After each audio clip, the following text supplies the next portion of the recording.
Bocah kecil ini kabur dari penjara. Selokan sangat bau. Bahkan ada belatungnya, dan ia memberanikan diri. Ia terjun ke dalam air. Dengan tubuh mungilnya, dia berenang perlahan ke kamar sebelah. Tapi ia melihat sesuatu yang mengejutkan. Ia mengeluarkan kepalanya. Lalu ada teriakan seorang perempuan. Kamar sebelahnya sama dengan kamar tempat dia dikunci. Dan mengurung seorang tante. Tante itu hampir saja mati karena kaget. Ia terus ke depan. Dan ada seorang kakak berkacamata. Perempuan itu melemparinya barang karena terkejut. Kemudian memeluknya untuk meminta tolong. Ia juga ditangkap setelah pingsan. Sudah beberapa hari, ia berenang lagi ke depan. Seorang perempuan dengan hiasan kuku. Ekspresinya sangat datar. Mungkin sudah terlalu lama dikurung. Di depan sudah tidak bisa lanjut berenang lagi. Parit bau diblokir oleh pagar besi. Ia berenang kembali ke kamar sendiri. Apa yang ia lihat? Semua ia katakan kepada kakaknya. Kakak merasa sangat aneh, menyuruhnya untuk berenang ke sebelah kanan. Meski sang adik enggan. Tapi demi kabur, ia tetap terjun ke air. Ruang pertama sebelah kanan adalah seorang mahasiswa. Ia mengatakan dirinya kemarin ditangkap. Kemudian kamar selanjutnya tidak ada orang. Lalu bagaimana dengan kamar ketiga? Sang kakak bertanya. Bocah itu terlihat sedikit ketakutan. Mengatakan di sana ada wanita gila. Dia tampaknya sangat terstimulasi. Sangat gila. Bahkan berkata dia dan kakaknya akan mati. Semuanya akan mati. Pembunuh tiap jam 6 akan datang untuk membunuh. Kemudian mayat akan dilempar ke dalam parit. Awalnya si bocah tidak percaya dengan apa yang dikatakan wanita gila itu. Baru saja ingin pergi, ia kaget. Tangan si korban penuh dengan rambut panjang. Selanjutnya di sebelah kanan juga sudah diblokir dengan gerbang besi. Demi membuktikan apa yang dikatakan wanita gila itu benar, mereka berdiri di dekan parit. Dan pukul 6.20, air parit berubah menjadi warna merah. Di dalam ada rambut, kuku dan juga baju yang telah hancur. Ini bukankah si perempuan dengan hiasan kuku?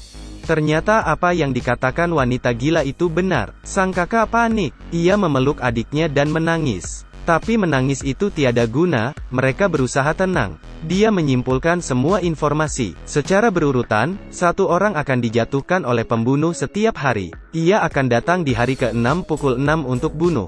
Jadi agar tidak dibunuh, mereka harus segera mencari cara untuk kabur. Ia menyuruh adiknya pergi ke sebelah untuk mengambil semua barang yang bisa digunakan. Si bocah menuruti kata kakaknya. Orang di kamar lain juga bekerja sama agar bisa kabur. Si bocah menjanjikan mereka, bila bisa kabur, pasti akan membawa mereka juga. Hari itu, ia pergi lagi ke kamar lain untuk mengambil barang. Tapi sudah hampir pukul 6. Dia masih belum kembali. Sang kakak mulai merasa ada yang tidak benar. Ternyata si bocah ditahan oleh si tante. Tante itu tahu hari ini adalah hari ia akan mati, dan ingin membawa si bocah itu mati bersamanya. Perlahan pintu dibuka. Terdengar suara gergaji. Dan bayang seseorang mulai mendekati mereka. Kemudian dari air muncul darah. Sang kakak yang melihat hal itu, bercucuran air mata. Ia menyuruh adiknya untuk pergi menghadapi bahaya. Tapi siapa sangka, setelah itu, adiknya muncul dari parit tanpa adanya luka. Sang kakak langsung memeluknya. Ternyata si pembunuh juga berbicara tentang prinsip. Waktu si bocah belum sampai ke hari ke-6. Jadi ia tidak dibunuh. Lewat dari penjelasan adiknya, sang kakak mengetahui, pembunuh adalah seorang pria muda, dan membawa gergaji. Jadi hampir tidak ada peluang untuk menang. Pada saat itu, si bocah memberikan petunjuk penting. Pintu tidak dikunci, tapi ketahan sesuatu. Setelah mendapatkan informasi itu, sang kakak terpikir suatu cara untuk kabur. Hari-hari berlalu. Akhirnya hari itu pun datang. Hari ke-6 mereka dikurung. Yang juga berarti hari mereka akan mati. Dari luar terdengar suara gergaji, dan mulai mendekat. Sang kakak menggunakan karet dan batu untuk memecahkan lampu. Kemudian kamar mereka menjadi gelap. Di saat pintu dibuka, sang kakak berteriak, menarik perhatian si pembunuh. Kemudian ia melindungi adiknya yang berada di belakangnya. Berteriak keras ke arah pembunuh. Yang membuat si pembunuh marah. Dengan marah ia berjalan ke depan mereka, lalu mengayunkan gergajinya. Saat dia memotong, sang kakak dengan cepat menghindar. Ternyata di belakang adalah orang palsu. Kemudian sang kakak berteriak suruh adiknya lari. Adiknya yang sembuh di balik pintu segera lari dan keluar. Di saat pembunuh ingin mengejarnya, si bocah telah menutup pintu.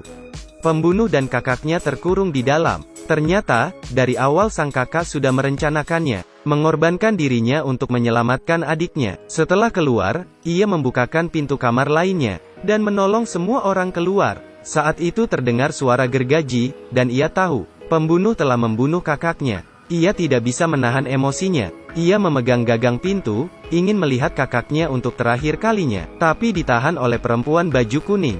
Bila ia membuka pintu, pengorbanan sang kakak akan sia-sia. Seperti itu, kakak yang sering bertengkar dengannya, pada saat hidup dan mati. Terjelas seberapa besar ia menyayangi